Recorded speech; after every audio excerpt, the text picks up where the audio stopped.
The government Brexit papers on Northern Ireland and on customs are important for what they rule out and what they are trying to do. On Northern Ireland there is more flesh on the bones, but the basic ask is this: help us to maintain the same border arrangements as exist right now. Yes, there will be a customs border, but of the entirely virtual sort. In theory, that means not even cameras and number plate recognition. For most people, the Irish border will remain the same: no checks, and no physical infrastructure. For small trusted traders there will be no checks at all. On the crucial agri-food trade, regulatory equivalence in Northern Ireland with Irish and so EU standards for the purpose of avoiding any border checks. The paper rules out a change on the UK side of the border and moving the border to the Irish Sea. Video: UK plans frictionless Brexit Ireland border. The net effect of this is to shift the burden of making this work to Dublin and Brussels. Any hardening of the border to maintain the uniformity of the customs union and single market is for Dublin and Brussels, who will then get the blame.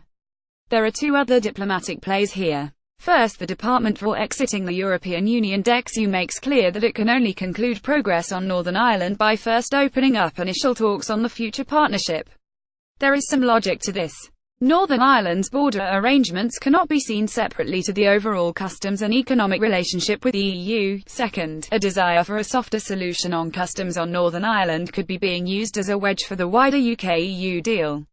What goes at Derry might be a precedent for Dover. Perhaps video Brexit will cost how much. The Irish government was quick off the mark in acknowledging this: we won't be pawns in the wider agreement, said Irish Foreign Minister Simon Coveney, responding to the paper. He said that some progress had been made, and claimed credit for a tough stance taken by Dublin against a technological solution to the border.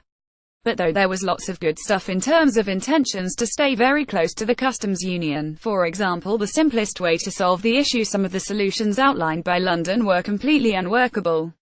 Likewise, yesterday's customs paper is a necessary condition for today's Northern Ireland one. Video Davis: we want slick EU customs arrangements. It rules out almost nothing other than remaining in the European Union and its existing customs union. The spectrum of possible outcomes by 2021 as regards customs arrangements ranges from cliff-edged no-deal Brexit with border checks and tariffs to, if necessary, a multi-year transition in a customs union with the European Union, closer than the current Turkish arrangements. The paper suggested one form of this customs arrangement would in fact be even closer to the EU than Turkey, covering all goods. The Irish see the idea of enforcing different tariffs across the EU and UK with a series of rebates as unworkable. Equally, what happens to the ability for Liam Fox to offer UK agriculture as a single market in trade negotiations if Northern Irish farm and food standards are permanently tied to EU ones? And what of enforcing restrictions on freedom of movement if EU citizens are all at liberty to fly to Dublin and walk into the UK? Immigration will not be enforced at the border, is the apparent answer. Video plans to keep trade moving after Brexit, so the ball is now in Brussels' court, and with business interests. The Treasury has chalked up a victory with a time-limited but long transition period very close to the customs union, without the ability to implement trade deals. All in all, the papers show the government toying with a softer Brexit that can be sold as hard on top a creme brulee Brexit, you might say.